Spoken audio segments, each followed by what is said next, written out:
What's going on, everyone? My name is Jeremy Platt, and I am joined today by Niall Ty. This is week 4 recap of the Between the Tackles podcast. Niall, how did you think this Sunday went? I had a great Sunday.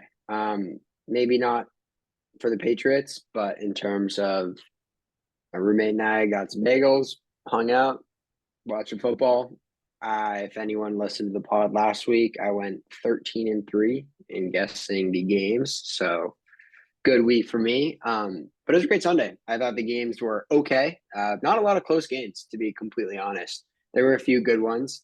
But for the most part, I mean, I'd like to hear your take on it, but you know, for an entire slate, I think there's like what, two, three close games. The Bears, the Eagles, Rams. and the Chiefs. Yeah, in the I Rams guess game. Chargers Raiders was a close ending, but good weekend of football. What about you? Yeah, and I kind of alluded it to you, but I would say this week was probably like kind of confession, probably the least I've watched of football that I've watched. With that being said, I still watched 7 hours of commercial free football. It's just on my God. phone rather than on a nice big screen. Um, but I still had a great time. I think there are some really interesting storylines that we're going to get into. And I kind of want to kick it off with that. We're doing our three and out segment, which is the three storylines from this weekend that intrigued us the most. And I'll start with obviously my favorite team and in my opinion the best team in football right now, the 49ers. And I can go a lot of different directions when talking about the 49ers. I could talk about their defense, the impact Javon Hargrave is having on that defense, or Christian McCaffrey scoring 4 touchdowns, Brandon Ayuk having an incredible day as well. But I'm going to actually go towards the quarterback, who Brock Purdy, one of the not I'm not going to say most disrespected quarterbacks in the league, but I would say like there's always an undertone when people talk about his name because of the system he's in, the talent he has around him, or just like being a seventh round pick in his story. But I think right now, I don't know if I can say he's an elite quarterback in the NFL, but I can say he operates Kyle Shanahan's system in an elite manner. He he had one incompletion. I believe he went 21 for 22, breaking the 49ers single game completion record. And that's not just some ordinary franchise. That's a franchise who's had guys like Joe Montana and Steve Young. And right now, he is operating Kyle Shanahan's offense, I think, better than any quarterback since Matt Ryan with the Falcons. Now, what are your thoughts on Brock Purdy and the 49ers this weekend? Yeah, I completely agree, and I think you're right when people talk about Brock Purdy. I think the undertone comes from him being, Mr. Relevant, the last pick in the draft, and being a part of Shanahan's system with so many offensive weapons around him. But there were some plays in that game. I can't remember if it was the first or the second deep ball to Ayuk where he was running down the field. There were two guys. He wasn't really open, and like, it doesn't show up on the TV because you can't see where the receiver is and where the quarterback's throwing on the broadcast, but he threw him open. He wasn't Yeah. necessarily open on that play. And it was a beautiful ball. And I completely agree. I think that was the best game of his career. Like you said, one incompletion. He was 20 for 21, so not 21 for 22. But so yeah, I completely agree. I do have one question for you as a 49ers fan. Obviously, football, long season, running backs are a position that, you know, history says there are a lot of injuries. And, Elijah Mitchell gets hurt during the week. So he was out Sunday. Do you think Christian McCaffrey's workload is sustainable for a full season? I guess, like, when you really look at it, so he had 20 carries and let me see, 7 receptions. So I guess he had 27 touches in the game, but it looked like pretty much every play it was pretty safety valve. Yeah, and that's a really good question because, like, for any running back, I would probably say no, but Christian McCaffrey isn't any running back. The Yeah. way And I think one of the more telling uh things about Christian McCaffrey is how his teammates talk about him. And he's kind of a guy who's like, as soon as he got in the Niners building, every teammate started talking about like his work ethic, the way he takes care of his body. They kind of compared him to Nick Bosa. Bosa is known for taking care of his body, and especially in the offseason. And they said Christian McCaffrey is like the offensive version of that. Um, but with that being said, I personally don't think that it is like a sustainable thing to have so much production and taking those kind of hits. The one thing I will say is McCaffrey has a certain way of going about like getting hit, and it's kind of like this idea of like you're not taking the full force of the tackle, but you're splitting it and going with the momentum. And I know having been with the Niners, like that's something that teams look for, especially in San Francisco, is like the way they get hit and the way they get tackled. Do they fall forward? Are they like do they meet the guy or do they kind of go with it? And I think McCaffrey does a really good job at splitting tackles and not taking a ton of like the entire brute force of the tackle. Um, but with that being said, I think once Elijah Mitchell gets back, and then I think uh, JP Mason, the third string running back, I think they're two guys who could potentially Relieve a take little bit some, of the pressure. yeah, 100% Yeah. relieve him of some of his duties. And I kind of want to go back to Brock Purdy really quick before we move on to your first. Yeah, go for it. Of course. Um, I mean, for me, my favorite thing about football is looking at like innovation and seeing like, all right, why is this team the way they are? Why are good teams successful? Why are bad teams not successful? And with Brock Purdy, I was like, all right, why does he? Obviously, I'm saying these statements of he's operating Kyle Shanahan's system at the best level, at the most elite level since Matt Ryan. But why is it like that? And I think it comes down to this like lack of hesitation and trusting his eyes. Like he's not if he sees Christian McCaffrey open in the flat, like he trusts his eyes. Like he's not second guessing himself. It's just like see deliver, and that's a lot of the stuff I liked out of both Bryce Young and Tua Tagovailoa coming out of college. I think Bryce is a little hesitant right now, which is why he's struggling. We might talk about that in a little bit, but um, I think Brock's lack of hesitation, trusting himself, trusting the system, and like becoming, and I wrote an article about it earlier this offseason. It was like this idea of being a star in your role, and not to call Brock Purdy a role player because I think he's becoming kind of a superstar in that 49ers offense, but he is being a star in that role. We talk about that in the NBA all the time of like players who are might not be the biggest superstars, but they embrace the role because not everyone can be a Giannis.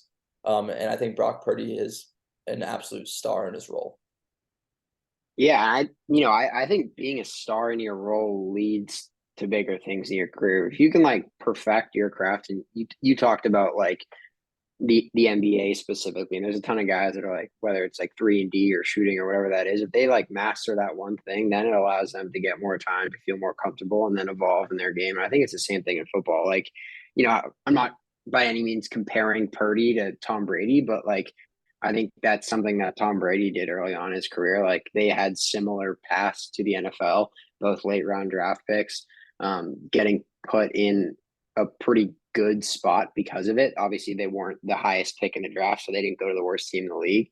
But it starts out as like, and we talked about it the other week, like system quarterback always has a negative connotation to it, but I've never really understood that. If they're able to perfect the system, that's exactly that's exactly what coaches want, right? Yeah, So exactly. I think he's ascending pretty quickly in the ranks of NFL quarterbacks. He was very, very, very good on Sunday. So you got a good one. um, in the other direction, I'm actually going to swing this to my team now. So we're both kind of talking about our teams, but in very different regards. Um, it's more of just like an open question, like what is the Patriots' direction? So they lose Tom Brady, they instantly go to Cam Newton, have an okay season, and then they end up getting Mac Jones with the 15th pick, and it kind of left them in this NFL purgatory, you could say, where I don't think they're a bad team. I don't think they're a great team, but that leads them to finishing either just in the playoffs and then they can't get a win like they did a couple years ago or last season where they narrowly missed it.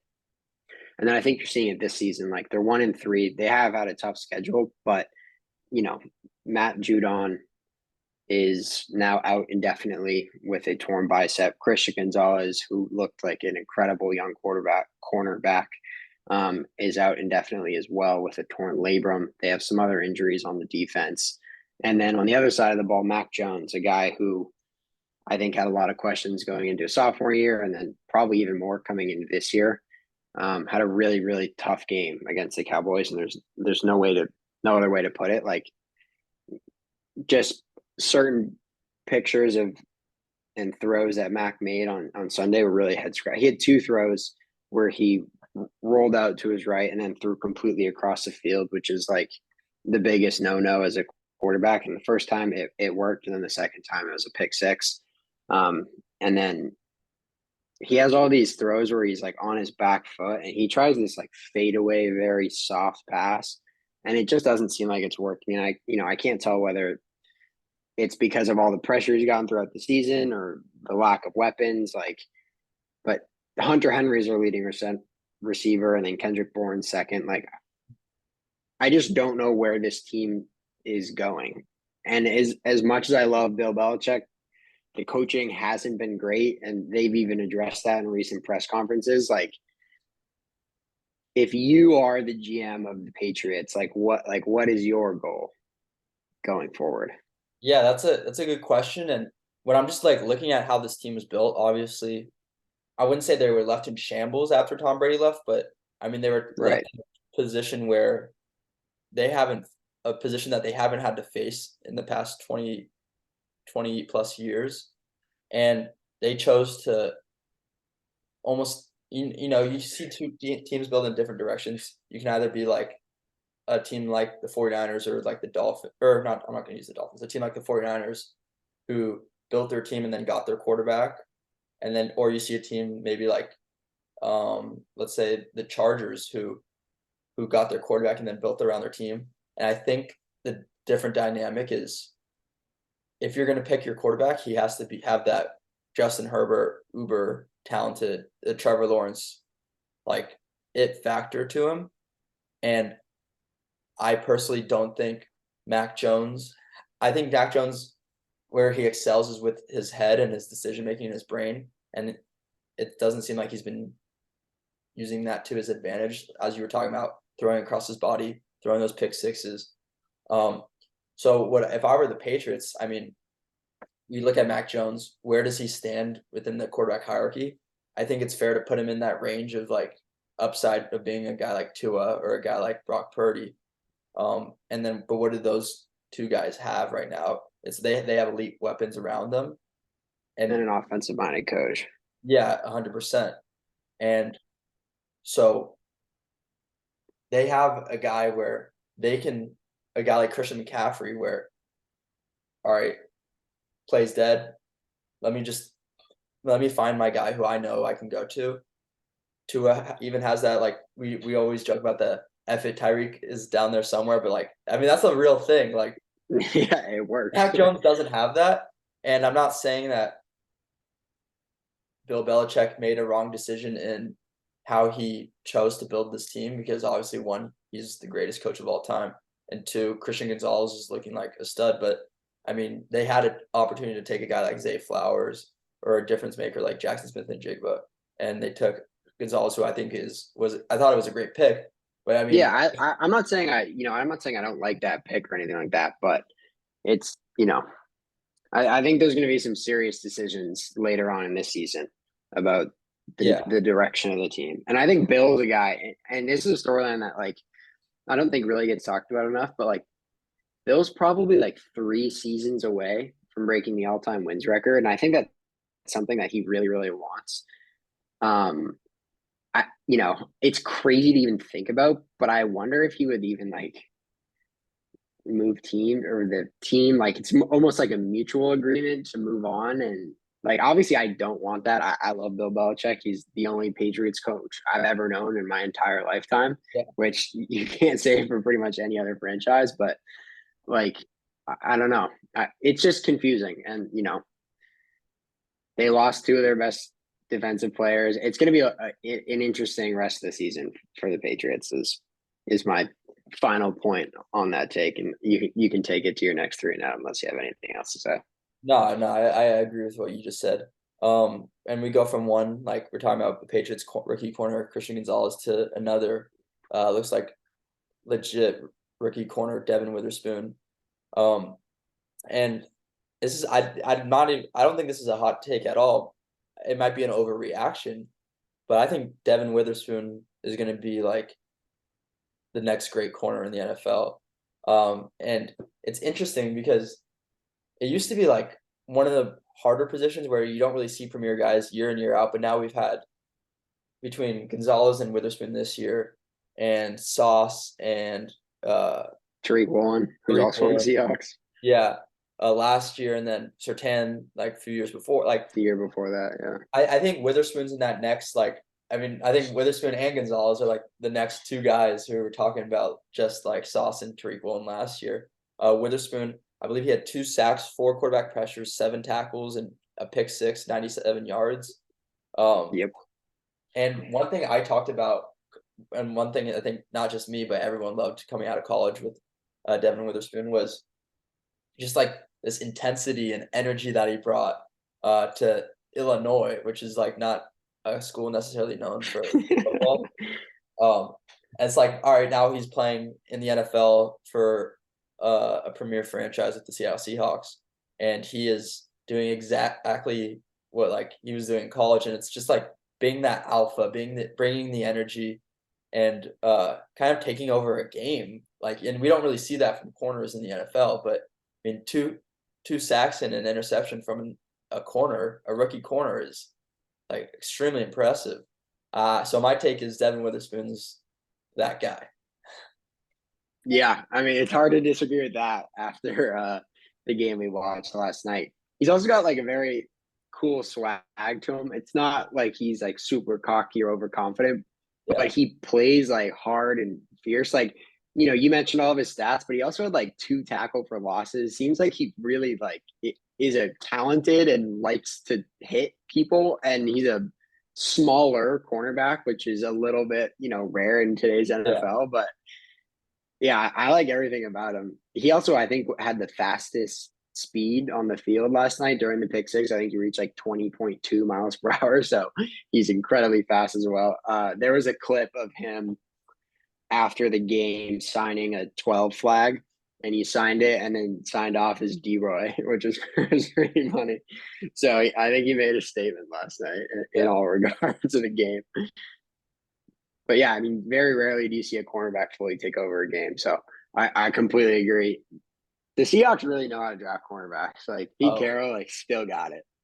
I mean, definitely. Tariq Woolen last year, I don't think anyone thought that he would be a top cornerback as a rookie or just in. I mean, last year he was incredible, and he wasn't like a Sauce Gardner fourth overall pick. So they've got Yeah, back to back draft classes with a very, very important position on the field. So good for the Seahawks, good for Devon Witherspoon.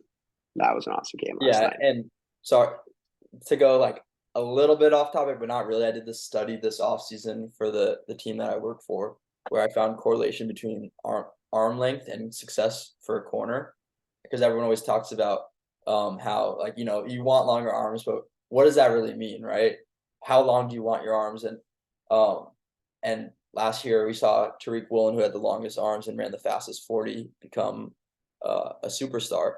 And there was a major correlation. I think it was like 72% correlation between like it was just like basically saying like the long if you're in the top 25 percentile of arm length, there's a good chance you're top 25 percentile of lowest completion percentage allowed. And with Witherspoon, he's not necessarily like the tall, like you said, tallest guy, but his wingspan is longer than his height. And not to say that that's that long, it's still like about league average, or but it's definitely interesting, and it's definitely something that the Seahawks know how to attack and address. Wow, that's very cool. I didn't know that. Yeah. Now you want to Um, take? Yeah, I can take it to the third or my second three and out. I thought that was a statement from the Bills. Oh yeah. I think there's a lot of hype coming into that game. Obviously, the Dolphins hitting 70 on the Broncos. They were undefeated up until that game. And I think the Bills took it a little bit personally. I think the Bills had a rough week one, obviously losing to the Jets after Aaron Rodgers goes out. There is a little bit of question marks around Josh Allen's performance. But then very quietly, the next two games, they dominated. And no one really talked about it because they played, I guess, two lesser opponents, you could say. But I think in those games they outscored their opponents like 70-13. So it's not like they weren't having an incredible past few weeks either. And all of the media was on the Dolphins and talking about 70 points against the Broncos, 3-0. Tua was the favorite for MVP. Their Super Bowl odds jumped up to like plus 1,000, which was like I think fourth in the league at that point or something. So, um, but then the Bills at home just take care of the Dolphins. I think Josh Allen had his first ever game with a perfect passer rating. Gabe Davis and Stephon Diggs both had a perfect passer rating when being targeted. Like, yeah. For anyone who hasn't seen it, Shane Gillis was texting Gabe Davis, I guess they're friends, to do a celebration for, I guess, the past 5 weeks. And Gabe Davis posted a video of him doing the celebration. So if you haven't seen it, go check out Gabe Davis's Twitter. It's a very, very, very funny video. But yeah, the Bills, I think, made a statement, and I think they're back like where they should, where they were talked about preseason, where they've been the past couple of years. Their defense looked incredible. Obviously, they had a pretty big. Who was the cornerback that got Right, hurt White, for the Bills? Davis White. Yeah, so Davis. yeah, that's a big injury. He's out for the season. But they get Von Miller back, and we don't really know, but a week or two. But I thought that was a big game for that team swag. And then you heard on the other side of it, you heard the Dolphins being like, I think Tyreek Hill in a post game press conference was saying something along the lines of like, yeah, we needed that, and I think Bradley Chubb said the same thing. So yeah, I thought that was an incredible performance from the Bills and a statement. Yeah, and looking back at that game, I think one of the bigger storylines is I I think it's more a testament to the Bills rather than against the Dolphins, right? Yeah, I completely agree. And I think this was like we're gonna get into pretenders versus contenders after we go through our three storylines, but I think this was huge, like boast of confidence for the Bills, and not just for like the outside world, but like also like internally because we've been hearing all offseason about all right, Stephon Diggs and Josh Allen have beef or whatever. There's some weird stuff going on with their coaches, but it's just like I think this kind of allowed like prove allowed them to prove to themselves like we're like not we're not just a team that people talk about, but we're a team that go in week out, week in, week out, and prove that they are in that upper echelon tier of teams in the NFL. Yeah, I completely agree. All right, you want to take us to your third three and out? Yeah, this is probably my favorite of the takes, but or rather my favorite of the storyline, not take. But CJ Stroud's like kind of turning into a superstar right in front of our eyes.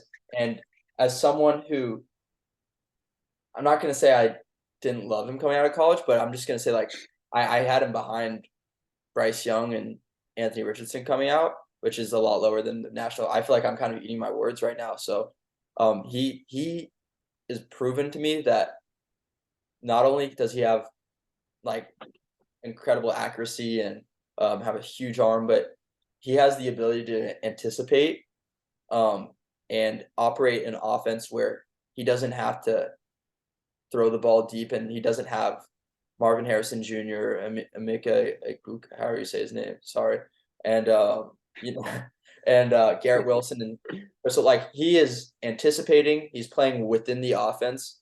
He's not thinking or he's thinking, but he's not thinking, if that makes sense.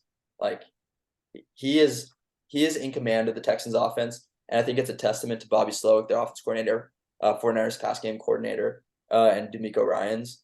I think they I think they're doing I mean, you see the difference between guys who have great schemes and guys who know how to coach, and like they really know how to coach and um like kind of allow the players to embellish what they stand for and their scheme. So applause to CJ Stroud, who is balling right now. What are your thoughts on CJ?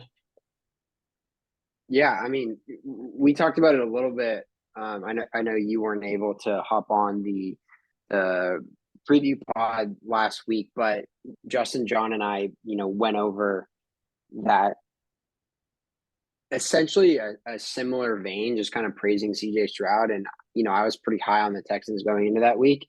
But another thing I want to touch on is it's not like he's doing this with this like picture perfect O line and these elite weapons, like you mentioned, but I want to touch on the O line. Like they were supposed to have a very good O line coming into the season, and then I think week one they were missing 4 starters. I think they got one back, and then during this current game, it was either the left guard or the left tackle got hurt, and I believe he's out for the season. So it's not like it's getting any better. So he's doing this with relatively young and unproven weapons in Nico Collins and Tank Dell, who I love. Tank Dell's been awesome this season. Yeah. But yeah, all the credit to CJ Stroud. I think he's been amazing. And I think that Texans team like has some really cool swag to them. And that division's wide open. Everyone in that division's 2-2. So yeah, there's like an above average chance that team could make the playoffs. And I think that's very possible. But I also want to really quickly touch on he had a post game press conference that I just love. Like everything about his mentality about the game seems spot on. He was basically just saying like control what you can control, which I love, right? Like don't focus on things that you can't affect, right? Like be the best you can be in the building, on the field for your team. And yeah, I'm with you on CJ Stroud. He looks legit. yeah, and there's a certain like presence that these top quarterbacks have, and it seems like Stroud has that, where it's just like it's a confidence in himself, a self-belief, that's almost infectious.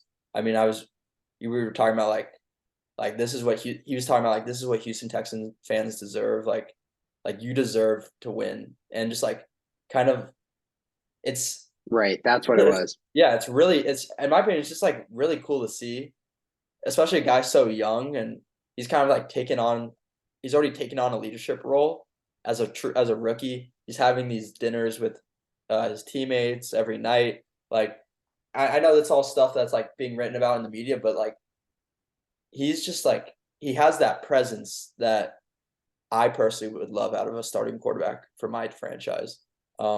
And I think the Texans hit a home run out of the park. Completely agree.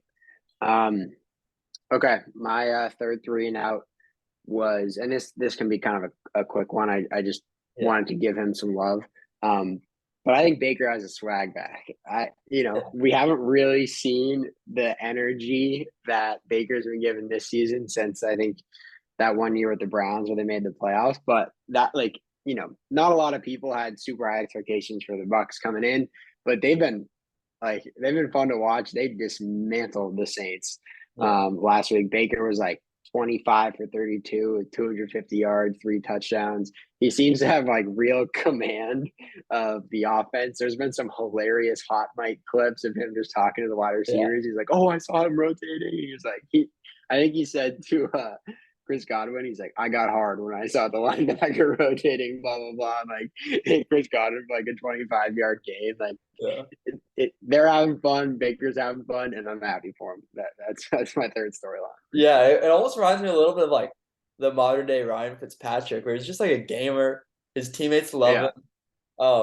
He could start. He's like kind of feisty when he runs. Yeah, he could start 3-1, end up 3-13. Like, yeah, I have no idea where this is going to take them for the rest of the season. But 4 games in, the Bucks are 3-1. They've been fun to watch. Yeah, that's the modern take.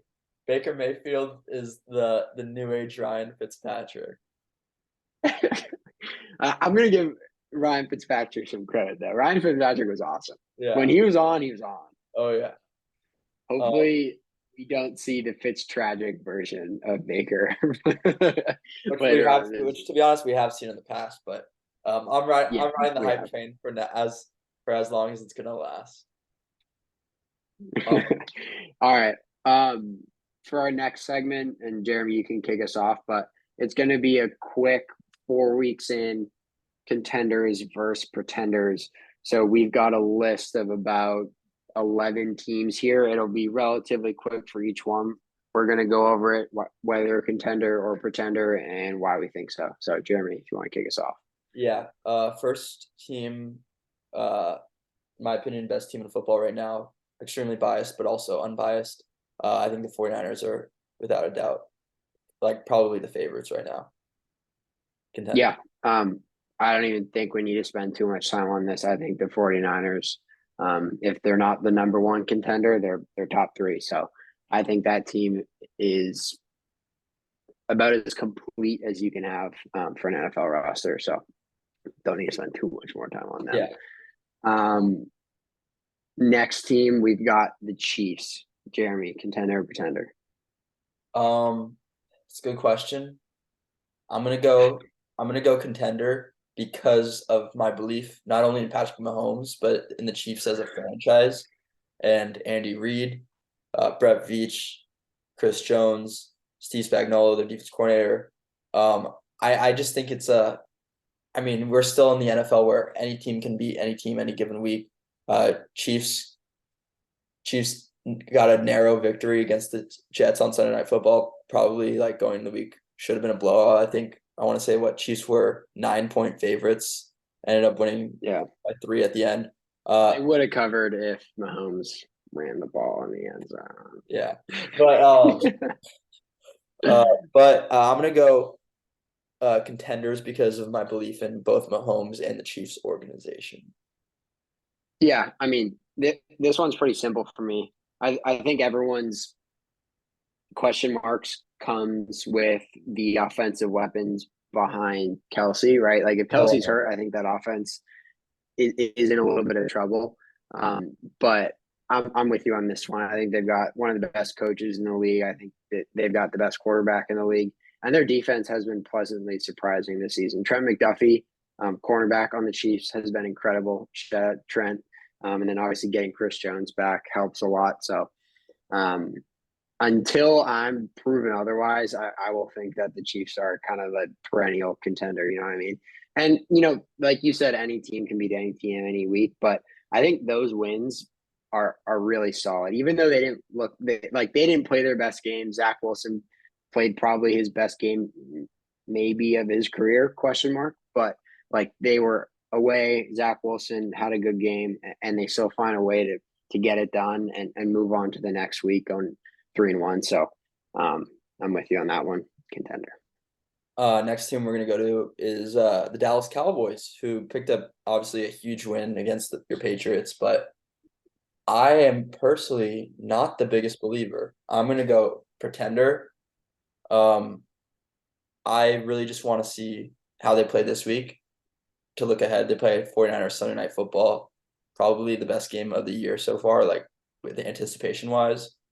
But I'm I I don't know. I just feel like I think they're a team that always is exciting during the regular season, but I mean, not to like joke about it, but the Cowboys, like, we got to see them in the playoffs beat a team like the 49ers, beat a team like the Eagles, and really like prove it to me.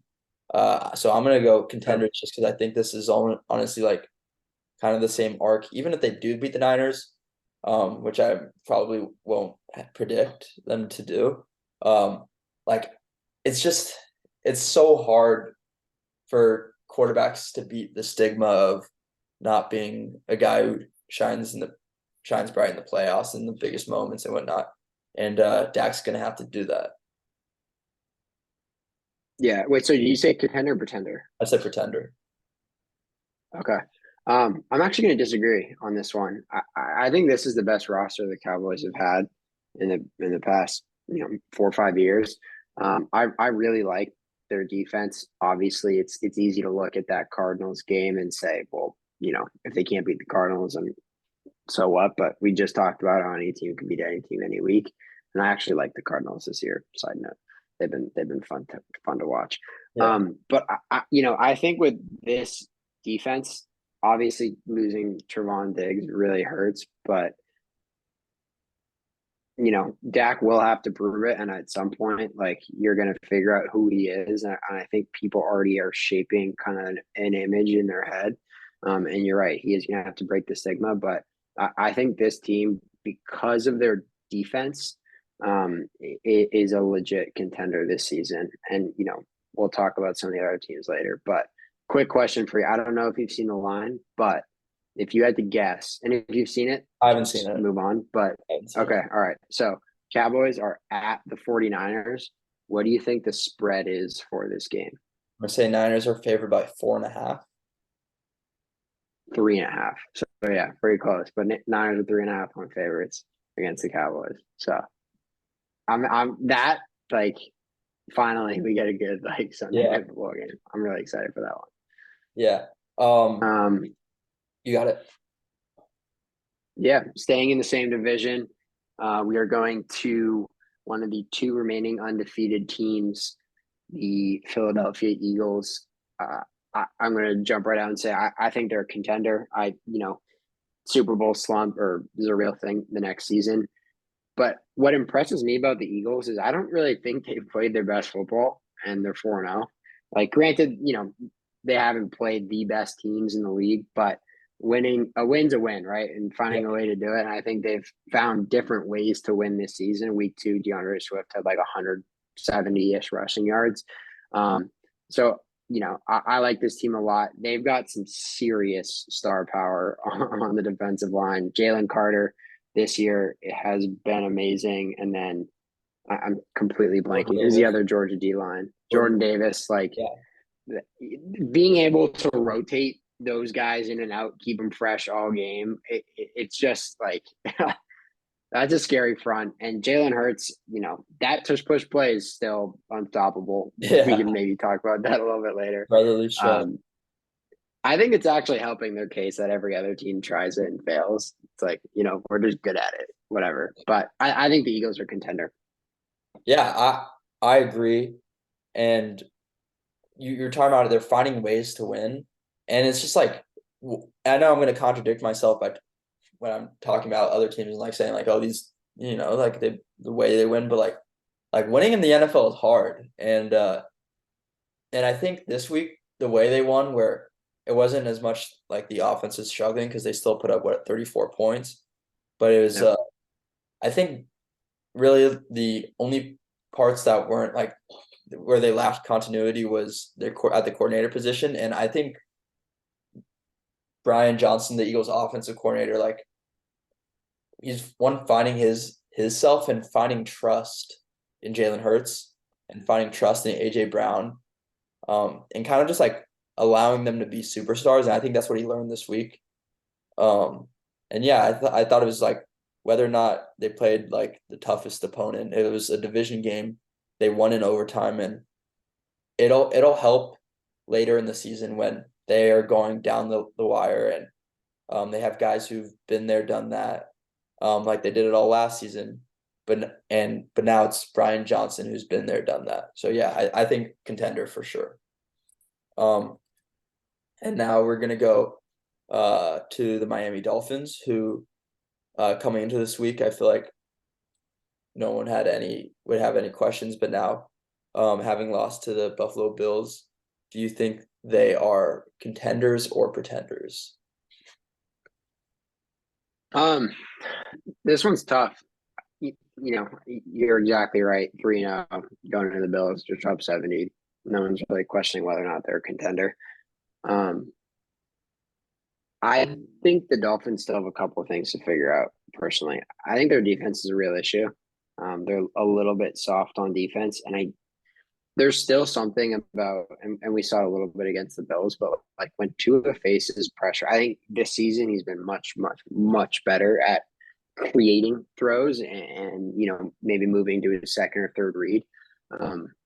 But I think the Dolphins this year are a pretender, and that might be a little bit of a hot take with Yeah, how we've seen them play the first 4 games. But I still think they're a year away, and their O line scares me a little bit.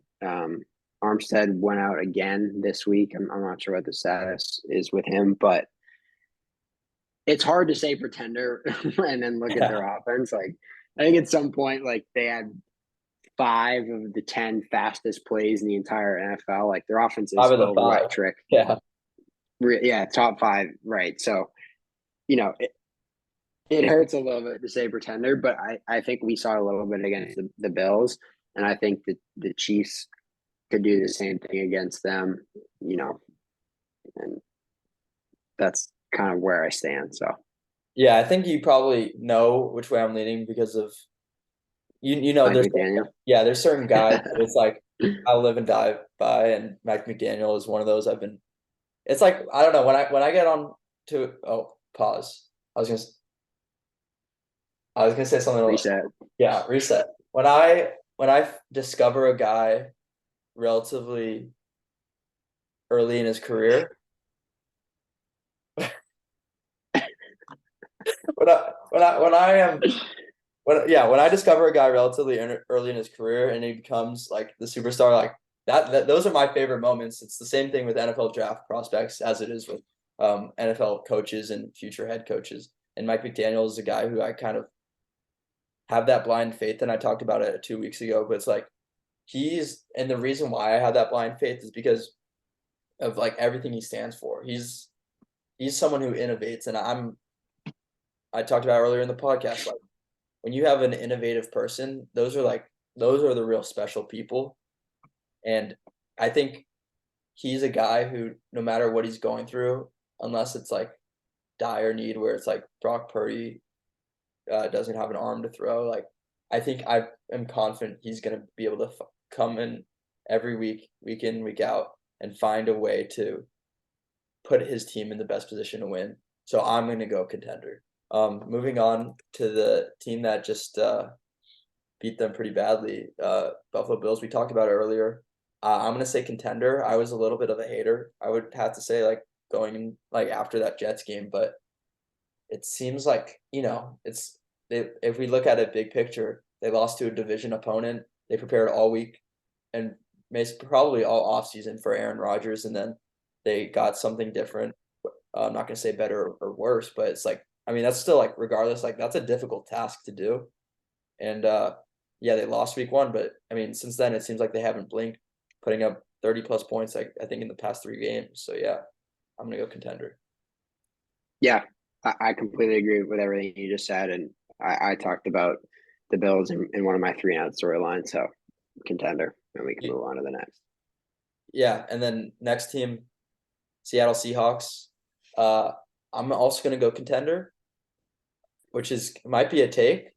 I believe in like I don't know. I talked about earlier. I believe in like coaching and culture, and I think the Seahawks have a team where it's like they're going to be able to beat.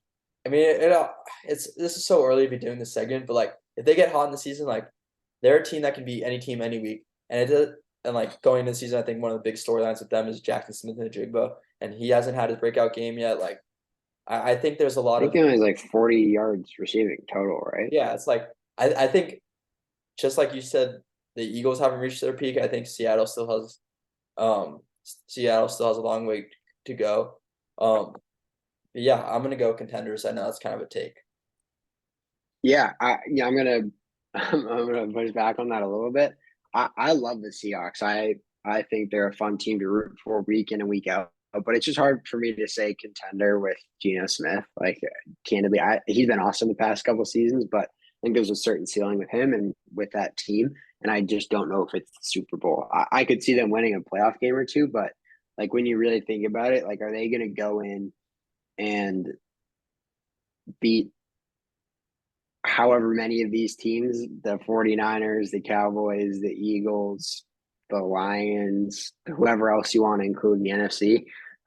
I just think I think they're a couple pieces away, and next season I'm happy to revisit the conversation, but I'm going to go pretender with the Seahawks. You want to start with the next team? Yeah, so next team we're going to go with back to the AFC. We're going Baltimore Ravens. Preseason, I would have said contender, but currently I'm gonna say pretender. I don't know what it is with the Ravens. I feel like we haven't had a healthy Ravens team in 6 years. Like, are they doing something different? Or are they just unlucky? Like, I have no idea, but I just think that there's too many pieces missing already at this point in the Yeah, season. I know they're 3-1 and they look good, and they just handled a Browns team that I really like. I think that defense is legit. But it really boils down to like their health, and it sucks to say that. It's like the worst part of the NFL. Like, it would be awesome if you could root for all the best players in every game, every season. I think that's what every fan, every player, every coach, every owner would want. But sadly, it's not the way the NFL works. So I'm going to go pretender, even though I like what Lamar has done this season. yeah, I agree with everything you said. It's just really tough when you're a team that Yeah. I know I remember I used to face that as like a 49er fan. It's like, oh, every year it's like going in season, it's just like, oh, this George Kittle's hurt. Oh, XYZ's hurt, knock on wood. But it's just like Ravens can't catch a break, and it's kind of like despite the fireworks and the early on like hype, it doesn't seem like they are getting any favors on the injury side. And it's honestly kind of interesting. I think the Chargers are in that same boats. Was like, I wonder why certain organizations like year in year out kind of like are the teams that are face the biggest injury bug. Is it have to do with their training staff? Does it have to do with medical staff? Does it have to do with field conditions? Like, I don't know. I think, I mean, a lot goes into it, and it has to. I think, yeah, it's just an interesting thing that I'd be curious about. Well, there was that. I don't know if you remember this, but essentially last season, um, they the NFL. I can't remember who dropped it, but it was essentially just like a grade Oh, the for each NFLPA. aspects. Yeah, the NFL. It was like the NFLPA was like a grade for each aspects of every team, and the Ravens like strength coaches got an F minus, and then like multiple former players like chimed in, and it was a weird, like, I think Matt Judon, who's now in the Patriots, Uh, like he had a post that was like, he said something, I think it was like Ben told to fire him or something like that. Like, he was very adamant about, and then he had another post where he said like hashtag fire Steve. I'm not exactly sure who the strength and conditioning coach yeah, is for the Ravens, but there was a lot of former NFL Ravens players that spoke out and said something along those lines. So, that's something they got to figure out within the organization, because at some point you can't keep saying it's like unlucky, right? Like, if yeah, certain teams are healthy, certain teams are not, like someone's doing something different. So I don't know, just something to think about. yeah. So yeah, we both agree pretenders on that. And then I think this is probably gonna be my hottest take, but I think the Rams are a contender. And Woo! I know I'm fully bought into the Puka train. Cooper Cup's coming back, and I mean it's been the theme of the episode. I feel kind of like a broken clock, keep saying it, but like another guy, like it's just like having trust in is like Sean McVay, and he's an innovator. I know I said it 100 times this podcast, and it's getting old, but like he is a guy I trust, and he is a guy who's able to do a lot with the little resources. I mean, he still has the superstars, but like he doesn't But they have. haven't had a first round pick in what, 4 years? Yeah, Like, exactly. they So mortgaged their entire future for that Super Bowl. So yeah, so I'm gonna go with the hot take and think they're a team that can beat any team any week, especially come January. yeah, I'm gonna push back a little bit. I think the Rams are a solid and really fun team, but I don't know if they have a shot at contending for the Super Bowl. Um, I think Puka's been great too. Matt Stafford. One of my favorite charts that gets updated weekly, and I'm botching the Twitter account that posted, but it's something like Cowboy Analytics or something, Oh yeah, and he yeah. does a bunch of NFL stats. Good job. And it's a correlation between offensive line play and quarterback EPA, and it goes back to like when Jared Goff was on the Rams, and it's pretty like astonishing the correlation that the O line play and the quarterback play has. And obviously, it's like, yeah, no shit, Niall. Like, if the O line's good, the quarterback's gonna play better. But it's like Jared Goff was like top right when they went to the Super Bowl, Yeah. and same with Matt Stafford. But then this year he's like bottom left. So um, I, I like this team, and they're really fun to root for, and they seem to get it done. But they're, in my opinion, I just don't know if they've got enough to compete for a Super Bowl. Yeah. And On to oh, sorry, no, continue. no, no, I was going to transition, but so Matthew Stafford's current team to his former team, Detroit Lions, and in a similar light to how you were talking about the Dolphins, I'm going to talk about the Lions. Like I feel like they're in this interesting position where they have Ben Johnson for the year, but I still think they're a year away. And Okay. I don't know. I just think when you got a team like the 49ers, and I know I was just hyping up teams like the Lions and I mean teams like the Seahawks and the Rams, but it's like I'm just trying to think like do they have a legitimate shot to dethrone the 49ers? Do they have a shot to dethrone a team like the Eagles? And I don't think they're there yet, but I think they will be. But it'll be interesting with Ben Johnson and how they're coordinated. Like, how, there's so much variation that goes into the offseason. But I think they're Yeah. still, I don't think they're there this year, personally. I'm gonna go the other way. Let's say we've disagreed a little bit on this segment, which I like because I think that means we have Yeah. varying opinions on the NFL, which is always good. But I like this Lions team a lot. And, I think a big piece of it was their draft last season. Obviously, Aiden Hutchinson falls to the second pick. They take him.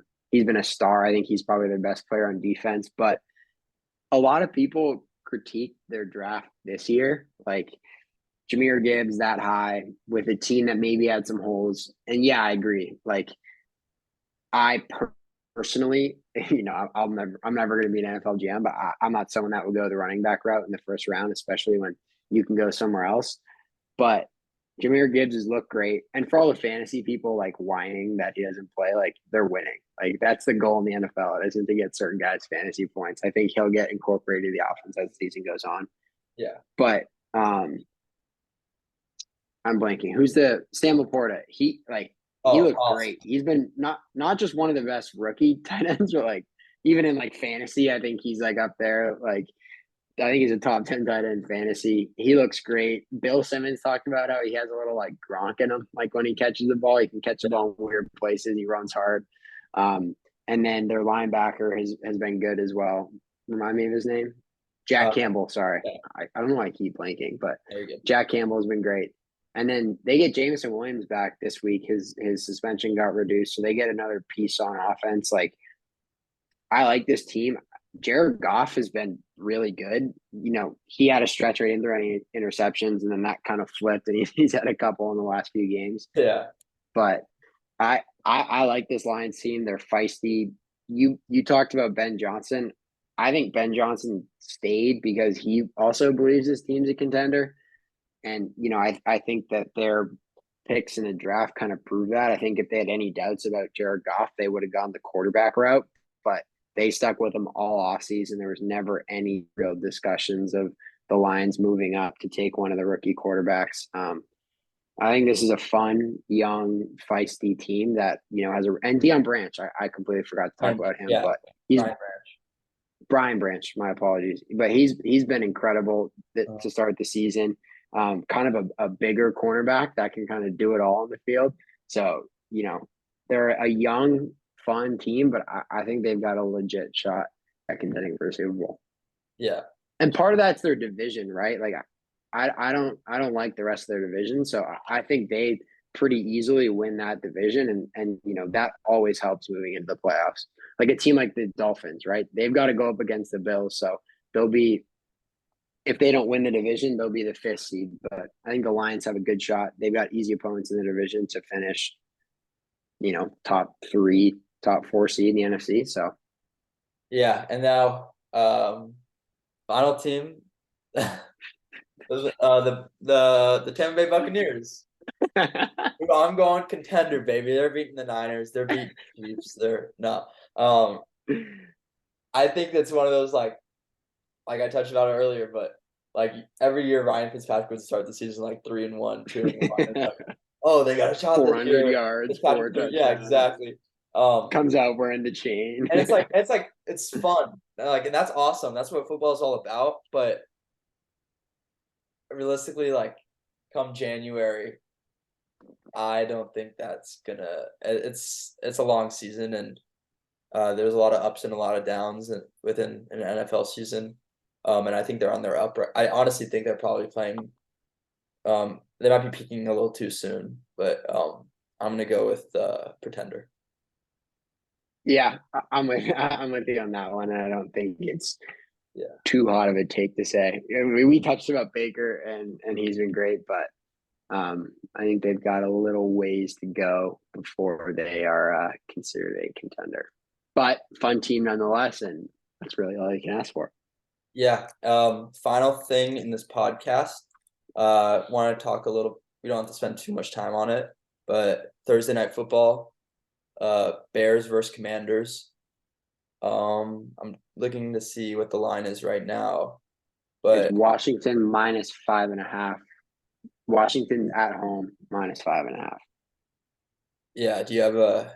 I know I'm kind of putting you on the spot here, and I'm also on the spot here, but any thoughts on that line? Yeah, I mean that line makes a lot of sense to me. The Bears have struggled. That Bears game is interesting, right? Like the start of the game, you're like, oh my god, like Justin Fields back with Bears. Whoa, watch out!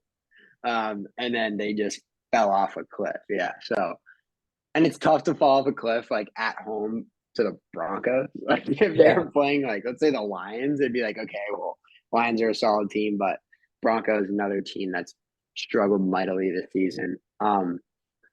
It's a weird line though. It's a lot of points for Vegas. Like I don't know, or Yeah. sorry for Washington. Like I don't know if Washington's be favored by that many points to many teams, to be honest. But Yeah, you don't have to do your pick right. You um, don't have to do your pick right now. We could tweet about it. no, I'm gonna do my pick right now. I'm just you Yeah. give me your thoughts on the game, then I'll revisit here. Yeah. It's one of those like I feel like the NFL's kind of like not done their fans dirty because you never can know going into a season, but it's like, geez, these primetime games have not I been. don't blame the NFL though, Oh right? Like no, it's so hard. it's Like the yeah, Bears were supposed to be a fun team. The Jets are in a ton of primetime games. yeah, Obviously, that makes sense. And then certain things happen very early in the season. And you're like, whoo, we got yeah, some sketchy 100%. games. And yeah, the Bears are. I don't know. It's like that they got a similar vibe to like the Broncos of last year. Where it's just like it feels like in the building, there's a lot going on, and obviously there's things to be excited about. And I felt like going into last year, everyone was super excited about to see Russell Wilson in the Broncos, and this year, as everyone was excited to see Justin Fields starting to turn things on. We started to see it this first half, and then it's like, yeah, it's just kind of like rough. I'm gonna go personally with the Bears. Short. It's a short week notice. Like, but neither of these teams are like necessarily contenders. Um, I just think in the short week, like 5.5 is kind of a lot right now. I know it started at like 6.5, I want to say, and then people have been betting the Bears, but um, I'm gonna go with the Bears to cover. Also, I'm going to Chicago this weekend, so that should be I'm kind of rooting for them. So yeah, Yeah, there you go. I'm gonna go with you there. I 5.5 points seems like a lot. I think it's gonna be a funky game. So I'll take the points and pray. That's the route I'm going with. awesome, Niall. All right. I think that does it for this week 4 recap show. I actually really love these recap shows. Yeah, it's fun. A little Um, less structure. yeah. And yeah, you got anything else? No, that's it. All right. Enjoy the rest of your week, and then we'll talk Thursday night post Yeah. game. See you then. Peace. All right, peace, Jeremy.